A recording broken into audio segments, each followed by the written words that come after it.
도널드 트럼프의 사위 제러드 쿠슈너와 관련된 알바니아 자연보호구역 내 리조트 개발 프로젝트에 대한 알바니아 에디라마 정권의 특혜 의혹 등을 계기로 5월 하순부터 알바니아에서 대규모 시위가 일어났고 대본을 쓰는 현재까지 계속해서 이어지고 있습니다. 아버지인 찰스 쿠슈너가 2005년에 탈세, 증인 보복, 허위 진술 등의 혐의로 유죄 판결을 받은 후 아들 제러드 쿠슈너는 아버지의 부동산 사업을 이어받았고 이후 2009년에 트럼프의 딸인 이방카와 결혼했습니다. 시간이 흘러 트럼프가 2기 집권을 하고 25년 7월에 찰스 쿠슈너는 프랑스 및 모나코 대사로 임명됩니다. 아들인 제러드 쿠슈너는 트럼프 1기 정권 당시 백악관 선임 고문이라는 직함으로 활동하면서 중동 평화 프로세스에 깊게 관여했습니다. 미국의 기존 정권들은 중동 평화 외교는 풀기 어렵지만 근본적인 문제인 이스라엘 팔레스타인 문제를 먼저 해결하기 위해서 시도했지만 트럼프 정권은 이 문제는 일단 놔두고 아랍 국가들과 이스라엘 간의 관계 정상화부터 시도하는 방식인 아브라함 협정을 추진했고 이 과정에서 쿠슈너가 깊게 관여했습니다. 트럼프가 대선에서 바이든에게 패배하고 퇴임한 2021년 쿠슈너는 백악관 보좌관 자리에서 물러난 후 사모펀드인 어피니티 파트너스를 설립했습니다. 어피니티 창업 이전에 쿠슈너는 사모펀드 운용과 관련하여 아무런 경력이 없었으나 설립된 지 얼마 안 되던 시점에 사우디 공공투자기금 PIF로부터 20억 달러의 투자를 받았고 카타르 투자청과 아랍에미리트의 대체 운용사인 루네이트 등도 비슷한 시기에 쿠슈너 펀드에 투자합니다. 당시 사우디 PIF의 실무진은 쿠슈너의 경험 부족과 과도한 수수료 구조 등을 근거로 투자에 반대했으나 빈살만이 그대로 진행시킵니다. 아랍 국가의 국부 펀드 외에도 폭스콘의 창업자 테리 고어 등도 출자합니다. 여기서 루네이트라는 회사는 아랍에미리트의 셰이크 타운은 빈 자이드 알 나얀이 지배하는 회사인 로얄 그룹의 산하의 키메라 인베스트의 산하 기업입니다. 타운은 아랍에미리트의 정보, 첩보, 대리 세력 지원 등을 총괄하여 스파이 셰이크라는 별명이 붙은 인물입니다. 이 스파이 셰이크 산하의 회사가 쿠슈너 펀드에 출자한 것입니다. 대부분의 대체 자산 운용사는 운용 보수 2%, 성과 보수 20%, 소위 말하는 2-20 구조입니다. 여기서 운용 보수 2%는 투자가 흥하든 망하든 간에 운용사가 받아가는 보수이고 성과 보수는 투자 성과가 특정 기준을 넘으면 초과분의 20%를 가져가는 것입니다. 다만 언론 보도에 따르면 어피니티의 운용 보수는 사우디는 1.25%이고 나머지는 2%라고 합니다. 미국 상원 재무위원회의 24년 9월 조사에서 쿠슈너의 어피니티는 21년 설립부터 24년 조사 시점까지 1억 5,700만 달러, 원화 2,400억의 수수료를 챙겼다고 합니다. 쿠슈너 펀드의 출자자는 거의 99%가 외국 투자자이고 주요 투자자들은 사우디 아랍에미리트 카타르 정부 산하의 국부 펀드이거나 정부 관계 기업입니다. 미국의 외교 정책에 직접적인 이해관계를 가진 외국 정부들이 쿠슈너의 어피니티에 매년 수천만 달러의 운용 수수료를 지불하는 구조이기 때문에 이해 충돌 논란이 있었습니다. 쉽게 말하자면 그 동네에 대한 정책 결정에 관여하는 자가 그 정책의 대상인 외국 정부로부터 간접적으로 경제적 이익을 취해도 되는 것인가, 이에 맞는 건가 하는 논란입니다. 쿠슈너는 트럼프 재선 이후 26년 2월 평화특사로 임명됩니다. 특사로 활동 중임에도 불구하고 쿠슈너는 50억 달러 규모의 어피니티 2호 펀드를 조성하기 위해서 잠재적 투자자인 중동 국가들과 접촉했고 이를 26년 3월에 뉴욕타임스가 보도하면서 다시 이해충돌 논란이 제기되었고 미국 의회에서 공식 조사가 개시됩니다. 쿠슈너는 중동 국가들로부터 사모펀드 운용 수수료를 챙겼을 뿐 아니라 미국의 외교정책에 영향을 받는 동유럽 국가들로부터 부동산 개발에서 특혜를 받았다는 의혹들이 있습니다. 알바니아에서 반대 시위가 일어나기까지의 과정은 세르비아에서 쿠슈너가 부동산 개발 사업을 시도하다가 역풍을 맞고 사업을 접고 철수했던 사례를 거의 비슷하게 따라가고 있습니다. 세르비아의 수도 베오그라드에는 옛 유고슬라비아 군 총참모부 단지 잔해가 있습니다. 코소보 지역의 알바니아계 주민들을 세르비아 군으로부터 보호하기 위해서 나토는 1999년에 베오그라드 등을 폭격했고 구 유고슬라비아 군 총참모부 단지도 폭격했습니다. 총참모부는 폐허가 되었으나 이곳은 세르비아에서 코소보 전쟁의 비공식 추모 장소가 되었고 그 건물 자체가 세르비아 유명 건축가 니콜라 도브로비치가 남긴 작품이었기 때문에 보존할지 아니면 철거하고 재개발할지에 대해서 긴 논쟁 끝에 문화재로 지정되었습니다. 나토의 군사적 개입 이후 상당한 기간 동안 세르비아는 친러시아적 태도를 취했습니다. 코소보 문제에 있어서 유엔 안보리에서 러시아가 세르비아를 지원하는 등 상호 우호적인 상황에서 2008년 세르비아 석유 시장의 대부분을 차지하는 기업인 세르비아 석유산업 이하 NIS의 지분 과반수를 러시아 국영 석유 기업인 가즈프롬 그룹에 매각했습니다. 이후 지분율 변동이 다소 있었지만 가즈프롬과 그 자회사인 가즈프롬 네프트가 한동안은 지배주주였습니다. 2013년 트럼프는 당시 세르비아 총리인 이비차 다치치와 뉴욕에서 만난 자리에서 총참모부 부지에 5성급 호텔 컨퍼런스홀 전시장 등의 단지를 짓고 싶다고 했습니다. 그러나 트럼프가 2015년에 대통령 출마 선언을 한 후 이 구상은 일시적으로 중단됩니다. 2017년 1월에 시작된 트럼프 1기 정권은 코소보 세르비아 관계에 있어서 가장 핵심적인 문제인 코소보 독립 승인 문제는 분쟁의 소지가 크니 다루기를 피했고 경제협력 등을 포함해서 딜을 해서 상호간에 신뢰를 쌓자라는 태도였습니다. 2020년 9월 4일에 백악관 오벌 오피스에서 트럼프가 세르비아와 코소보 두 나라 대표를 나란히 앉혀 협정에 서명하는 장면을 만들어냈습니다. 트럼프는 역사적 날이라고 외교적 업적으로 내세웠지만 핵심 문제인 세르비아의 코소보 독립 인정 문제는 두루뭉술하게 서술해서 세르비아의 레드라인인 코소보 독립 불인정을 그대로 인정한 셈이 되었습니다. 트럼프 1기 집권 기간에 밀어붙인 이런 외교적 해법은 코소보에 비해서 상대적으로 세르비아에 유리했고 시간이 지나 트럼프의 재집권 가능성이 높아지던 가운데 세르비아의 부치치 대통령은 트럼프의 정치적 지원을 받고 싶어 했습니다. 24년 2월에 쿠슈너의 부동산 개발 특수목적 회사인 아틀란틱 인큐베이션 파트너스 LLC와 세르비아 공화국 간의 비공개 투자 협정이 체결되었고 세르비아 공화국과 합작법인을 설립하고 수도 베오그라드의 문화재인 구유고슬라비아 총참모부 잔해를 철거하고 그 자리에 트럼프 브랜드로 호텔, 아파트, 오피스텔 상가를 포함한 주상복합 건물을 짓기로 합의했습니다. 이후 쿠슈너는 자신의 인스타그램에 총참모부 부지에 건설될 주상복합 건물의 조감도를 공개했고 알바니아 사잔섬에 건설될 리조트의 조감도도 공개했습니다. 그러나 문제는 이 협정의 내용이었습니다. 시간이 흘러 25년 11월에 세르비아의 탐사보도 언론인 레이다가 24년 2월에 체결된 계약서를 입수해서 보도했습니다. 주요 내용으로는 첫째, 합작회사의 지분이 쿠슈너 측 77.5%와 세르비아 22.5%로 규정하여 이후에 개발 프로젝트로 발생할 경제적 이익의 대부분이 쿠슈너 측으로 넘어가는 구조였습니다. 또한 세르비아 정부가 총참모부 잔해를 쿠슈너 회사 입장에서 만족스러운 방식으로 모두 철거해야 하고 문화유산 지정도 해제해야 하고 99년 동안 무상으로 임대하고 무상 임대 기간 경과 후 소유권으로 전환될 수 있는 옵션이 있었고 26년 5월까지 미이행 시 쿠슈너 회사는 계약을 해지하고 수백만 달러의 손해배상을 세르비아 정부에 청구할 수 있는 조건이었습니다. 언뜻 들어도 세르비아 국민들이 들으면 반발할 내용이었으나 세르비아의 부치치 정권은 24년 5월에 개발 계획 공식 발표 당시 99년 임대 계약이라는 사실만 공개했고 합작회사 지분구조, 무상 임대 조건, 페널티 조항 등의 핵심 내용은 철저히 숨겼습니다. 24년 11월 1일 세르비아의 노비사드 기차역 입구에 외부 콘크리트 캐노피가 붕괴하는 사건이 발생해 16명이 사망합니다. 퇴임한 세르비아 대법원 판사 등을 포함한 독립위원회 조사에 따르면 이 사고의 원인은 정부 최고위층의 중대한 부패로 건축 기준이 낮아졌으며 무자격 하청업체를 고용하게 된 것이라는 비공식 보고서를 제출했습니다.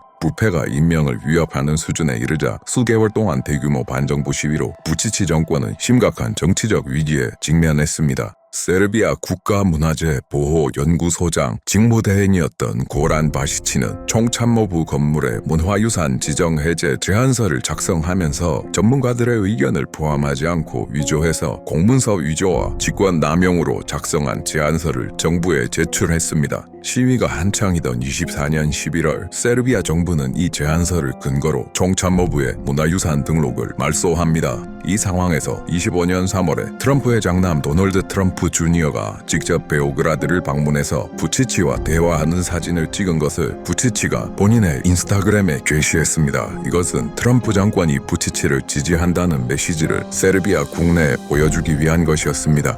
25년 1월 미국 재무부 해외자산통제국은 우크라이나 전쟁과 관련된 대러 제재의 일환으로 러시아 국영기업 가즈프롬과 그 자회사가 과반수 지분을 보유한 세르비아의 석유 정유회사 NIS를 제재 목록에 추가했습니다. 세르비아 내 유일한 정유시설 운영회사인 NIS가 제재를 받을 경우에는 에너지 대란 발생이 거의 확정적이었습니다. 부치치 정권은 수차례 제재 유예를 받으면서 가즈프롬과 그 자회사 보유 지분을 다른 기업에 팔도록 노력했고 26년에나 돼서야 헝가리 에너지 기업 MOL이 가즈프롬 네프트와 가즈프롬 보유 지분 56.15% 전체를 인수하기로 합의했습니다. 세르비아는 유럽연합 가입 협상을 진행 중이었고 유럽연합 가입 조건 중에 하나인 사법 독립 요건을 충족시키기 위해서 고등검찰청이나 법무부의 지위를 받지 않는 특수기관으로 조직범죄 담당 검찰청 POK가 설립되었습니다. 조직범죄 담당 검찰은 25년 5월 12일부터 공문서 위조 등의 혐의로 국가문화재보호연구소에 압수수색을 실시하고 25년 5월 13일에 고란 바시치를 체포했습니다. 체포된 바시치는 14일에 위조 혐의를 자백했으나 고등법원이 구속영장을 기각하고 증인 접촉 금지만 명령하면서 바시치는 그대로 풀려나게 됩니다. 자백을 하고도 풀려난 것에 대해서 세르비아 국민들은 크게 반발했습니다. 논란이 계속되던 와중에도 부치치 정권과 여당인 진보당은 쿠슈너의 개발 계획을 계속해서 밀어붙였고 25년 11월 초에는 총참모부 건물 재개발을 위한 특별법을 의회에서 통과시켰습니다. 이때까지만 해도 쿠슈너의 베오그라드 주상복합 계획은 매우 순조로워 보였습니다. 그러나 이것도 얼마 가지 못합니다. 25년 11월 초중순부터 베오그라드 총참모부 주변에 수천 명의 시민들과 학생들이 모여 인간띠를 만들고 쿠슈너의 개발 계획에 반대하는 시위를 시작했습니다. 25년 11월 7일자 폴리티코 기사에 따르면 야당도 강하게 반대했고 세르비아의 중도 좌파 야당 의원 마리니카 테피치는 베오그라드가 단순히 도널드 트럼프의 비위를 맞추기 위해 국가가 역사를 희생시키고 있다고 말했고 한때 폭탄이 떨어지던 곳에 이제 샴페인을 쏟아부을 계획을 세우고 있다라고 말했습니다.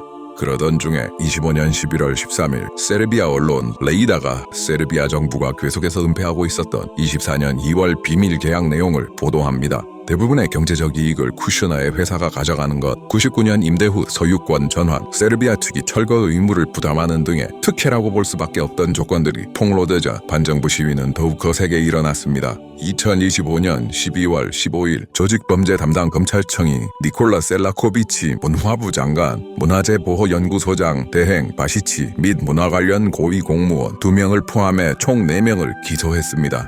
문화부 장관이 기소된 지 몇 시간 만에 쿠슈너의 어피니티 파트너스 대변인은 성명을 내고 베오그라드 프로젝트에 대한 우리의 비전은 세르비아의 발전을 기리는 우아하고 희망적인 설계를 제시하는 것이었습니다. 라고 말했고 의미 있는 프로젝트는 사람들을 통합해야 하지 분열시켜서는 안 됩니다. 세르비아 국민과 베오그라드 시에 대한 존중의 표시로 이 시점에서 신청을 철회하고 물러나기로 했습니다. 라고 발표했습니다. 이렇게 해서 쿠슈너가 추진하던 세르비아 베오그라드 총참모부 부지 개발 계획은 끝났습니다. 트럼프의 지지를 얻기 위해 부치치 정권이 시도했던 프로젝트는 결국 역효과만 남겼습니다. 부치치 정권의 부패와 난맥상이 외신을 타면서 국제적으로 널리 알려졌고 26년 1월 말경에 부치치의 여당인 진보당이 의회에서 조직범죄 담당 검찰청을 약화시키고 사법체계를 더욱 강하게 장악하는 법을 통과시키면서 세르비아의 유럽연합 가입은 더욱 멀어졌습니다.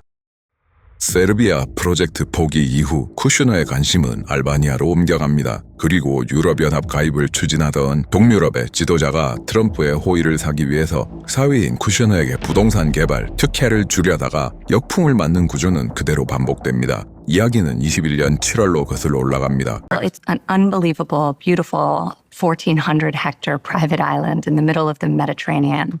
We were on a friend's boat and we stopped for a swim. Effectively, that's how we found it. We swam to the islands. We went on a hike, barefoot all the way up to the top, and we were just captivated. 트럼프 1기 정권이 끝나고 쿠슈너 가족은 지중해 여행 중에 알바니아 해안에 상륙했고 지인의 소개로 알바니아의 실권자인 에디 라마 총리와 저녁 식사를 했습니다. 몇 달 뒤 다보스 포럼에서 라마를 다시 만난 쿠슈너가 투자 의사를 밝혔다는 것이 쿠슈너 측의 주장입니다.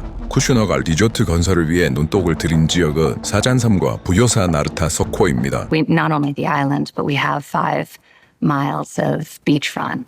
directly across from the island, this beautiful peninsula with a lagoon on one side, the ocean on the other, beautiful white sand beaches. 그러나 문제는 부요사 나르타 석호가 생물 다양성이 매우 높은 곳이라는 점입니다. 이 석호는 유럽과 아프리카를 오가는 약 200종의 철새들이 지나가는 곳이고 플라밍고와 펠리컨 등도 거쳐갑니다. 또한 지중해 몽크 물범이 서식하고 멸종위기인 바다거북의 산란지가 있는 곳입니다. 환경보호를 내세우는 의류 브랜드 파타고니아는 부요사 강 본류를 국립공원으로 지정하는 캠페인을 진행했고 이와 인접한 부요사 나르타 석호도 알바니아 정부가 보호지역으로 지정한 지역입니다. 사잔섬은 1912년 알바니아가 독립했을 때부터 알바니아의 영토였지만 1914년에 이탈리아가 점령한 후 사세노라는 이름으로 아드리아 해에 대한 접근을 통제하는 거점으로 운용되다가 제2차 세계대전 종전 직전인 1944년에 알바니아의 영토로 다시 편입됩니다. 냉전기에는 공산주의 진영 입장에서 서방의 침공에 대한 방어 거점으로 사용되면서 벙커가 건설되고 고도로 요새화됩니다. 일반인들이 다가갈 수 없는 섬이었기 때문에 이 섬도 생태계가 매우 잘 보존되어 있었고 2010년에는 섬 주변 지역이 카라부른 사잔 해양공원으로 지정되었습니다. 그리고 1세기 넘게 군사시설로 사용되었기 때문에 대량의 불발탄들이 섬 곳곳에 산재해 있었고 탐사 언론 BIRN의 질의에 대해서 알바니아군의 답변에서 사잔섬과 그 주변 해역에서 불발탄을 식별하고 제거하는 작업이 수행되었음에도 불구하고 육지 해안선 그리고 주변 지역에 불발탄이 남아있을 가능성과 위험이 있다고 말했습니다.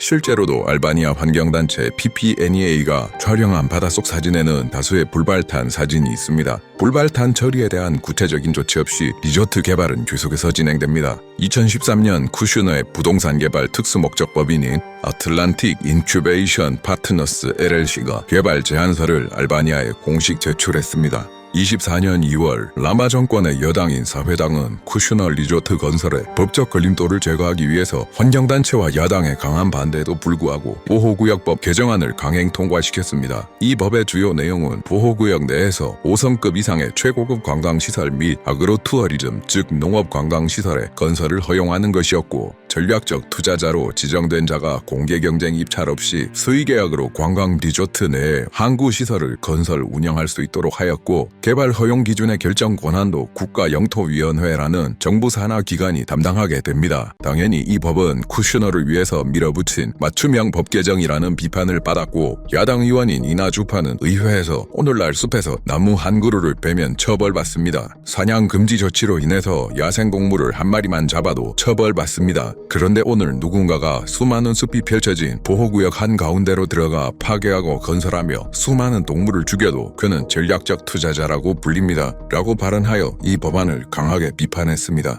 알바니아도 유럽연합 가입 절차를 진행하고 있었고 라마 정권의 목표는 2030년까지 유럽연합 가입을 완료하는 것입니다. 알바니아 주재 EU 대사 실비오 곤자토는 보호구역법 개정에 대해서 우려를 표명했습니다. 유럽연합 가입 준비의 표준 절차로 가입 후보 국가는 광범위한 사법개혁을 해야 했고 이 일환으로 알바니아에는 반부패 특별검찰인 스파크라는 기관이 설립되었고 여러 여론조사에 따르면 현재 알바니아에서 국민들이 가장 신뢰하는 국가기관입니다. 24년 7월에 트럼프가 공화당 대선 후보로 지명되었고 8월에는 쿠슈너의 어피니티 파트너스가 사잔섬에 최고급 리조트를 개발한다는 계획을 발표했습니다. 24년 8월 지베르네츠 사우스 아드리아틱 디벨롭먼트 이하 ZSAD가 설립됩니다. 이 특수목적 법인은 쿠슈너의 사잔섬 프로젝트와는 별도로 근처의 지베르네츠의 리조트 프로젝트를 진행하는 페이퍼 컴퍼니이고 이 회사는 네덜란드에서 역외 신탁으로 등록되었고 복잡한 페이퍼 컴퍼니 네트워크를 거치는 소유 구조로 인해서 최종 수익자가 공개되어 있지 않지만 언론에서는 카타르 재벌 형제와 관계된 회사라고 보도했습니다.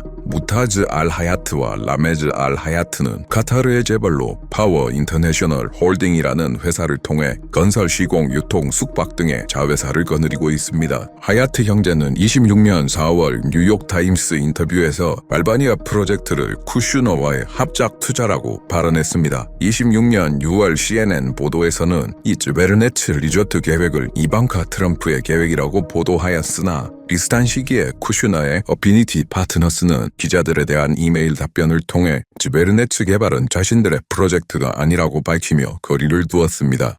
문제는 이 즈베르네츠 프로젝트가 토지 소유권을 확보하는 과정에서 문제가 많았다는 것입니다. 1991년 1월 알바니아 공산정권 붕괴 후 군에서 퇴역한 아르투르 셰후는 고향 블로라에서 카지노 호텔을 운영했지만 이탈리아 검찰은 셰후가 아들리아해를 통해서 이탈리아로 이어지는 약물 밀수 조직을 운영한 혐의로 용의자 목록에 올렸습니다. 1999년 셰후가 운영하던 바에서 총격전으로 사망자가 발생했고 알바니아 경찰은 사건의 참고인으로 셰후를 소환하려고 했으나 미국 마이애미로 도주했습니다. 이후 셰후는 마이애미에 머물면서 대리인들을 통해 알바니아 남부 해안의 토지를 대규모로 확보했습니다. 이 과정에서 셰후의 변호사인 펠룸브 베트리타이가 위조 문서를 통해 소유권을 확보한 것이 문제가 되었고 베트리타이는 2018년 블로라 지방법원에서 공문서 위조 등으로 유죄 판결을 받고 항소 중입니다. 그리고 셰후가 베트리타이 등을 통해서 확보한 땅들이 즈베르네츠 프로젝트의 부지에 포함되었고 이것이 훗날 문제가 됩니다.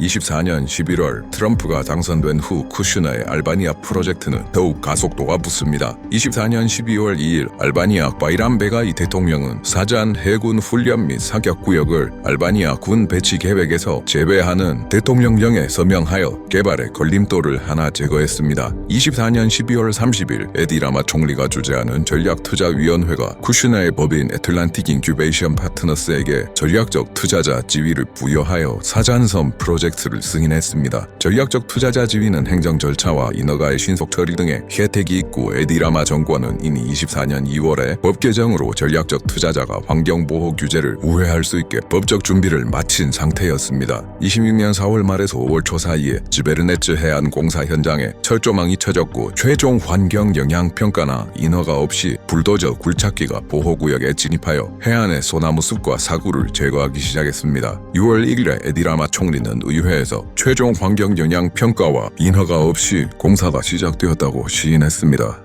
5월 23일 지역 주민과 환경운동가들을 중심으로 철조망 울타리에 반대하는 초기 시위가 시작됩니다. 5월 30일 개발업체 측의 사설 영비업체 직원이 시위 참가자를 폭행하고 끌고 가는 영상이 SNS에 공개되면서 대규모 시위가 폭발했고 6월 1일부터 시위가 수도 티라나로 퍼졌습니다. 에디라마 정권은 관련된 사설 경비업체 두 곳에 면허를 취소하고 지역경찰청장을 정직시키고 조사하겠다고 발표하면서 데미지 컨트롤에 들어갔지만 시위는 계속됩니다. 6월 2일 알바니아 반부패 특별검찰은 개발 제한 구역 내 해안 토지 소유권 문제에 대해서 예비 부패 조사를 공식적으로 시작한다고 발표했습니다. 6월 3일에 에디라마는 CNN에 출연해서 반대 시위는 하이브리드 전쟁 시도라고 주장했고 인터뷰 과정에서 지나치게 흥분한 모습을 보였습니다. The environmental Right, impact okay. is being worked. You understand? And let me finish. Yeah, go ahead. Let me finish. What is this? What's I wrong said with go you? ahead. Let me finish. There's no need to be disrespectful. I'm asking you go ahead, Prime Minister. Finish your thought. 시위는 점점 더 확대되어 6월 초에는 알바니아 수도 티라나에서 수천 명의 시민이 알바니아는 팔 수 없다 등의 시위 구호를 외치며 대규모 시위를 벌였습니다. 유로뉴스가 6월 5일경에 공개한 영상에서도 에디라마 총리는 시위의 배후가 이란의 하이브리드 전쟁 시도라고 발언했으나 이 발언은 국민들의 동의를 얻기는 힘들었습니다. 이란 외교부도 에디라마의 하이브리드 전쟁 주장을 부정했습니다. 유럽연합 집행위원회 대변인은 6월 7일 폴리티코 유럽판과의 인터뷰에서 알바니아 측의 이 사업의 잠재적 문제점에 대한 우려를 전달했다고 합니다. 또한 다른 언론 보도에 따르면 유럽연합 환경규정 챕터 27 위배이기 때문에 알바니아 당국이 이 문제에 대해서 지체 없이 행동할 것을 기대한다고 했습니다. 이것은 사실상 유럽연합 가입 과정에 영향을 미칠 수 있다는 경고였습니다. 알바니아 환경부 장관은 브뤼셀의 리조트 공사가 중단되었다고 회신했으며 이후 언론에서도 공사 중단을 보도했습니다. 처음에 시위는 환경단체와 지역 주민들을 중심으로 개발 반대 시위로 시작되었지만 점차 집권 여당과 야당까지 함께 대상으로 하는 기성 정치 전체에 대한 항의 시위로 성격이 바뀌었고 요구사항도 정부 총사퇴 요구까지로 넓어졌습니다. 그리고 플라밍고 혁명이라는 이름이 붙게 됩니다. 또한 Z세대 시위에서 자주 보이는 만화 원피스의 해골 깃발도 등장했습니다. 에디라마는 계속해서 미디어에 출연하면서 상황을 수습하고 리조트 개발을 옹호하고 있으나 대본을 쓰는 현재에도 시위는 계속되고 있습니다. 두 국가 사례 모두 유럽연합 가입 사전 준비 절차로 설립된 반부패 특별검찰의 조사에 들어가면서 사업이 취소되거나 중지되었고 결과적으로 쿠슈너에게 특혜를 베풀어 트럼프의 호의를 사게 했던 동유럽의 두 나라의 지도자들은 국민들의 저항이라는 역풍을 맞게 되었습니다. 그럼에도 불구하고 세르비아 대통령 부치치는 5월 31일자 미국 우파 매체 브라이트바트 뉴스와의 인터뷰 등에서 트럼프가 실용적이고 합리적이며 세르비아에서 매우 인기가 있다고 발언했으며 세르비아에 초청하고 싶다고 발언했습니다. 그리고 트럼프는 자신이 실용적이고 합리적이라는 이 브라이트바트 기사를 자신의 트루스 소셜에 게시했습니다. 긴 이야기 들어주셔서 감사합니다. 구독과 좋아요 부탁드립니다.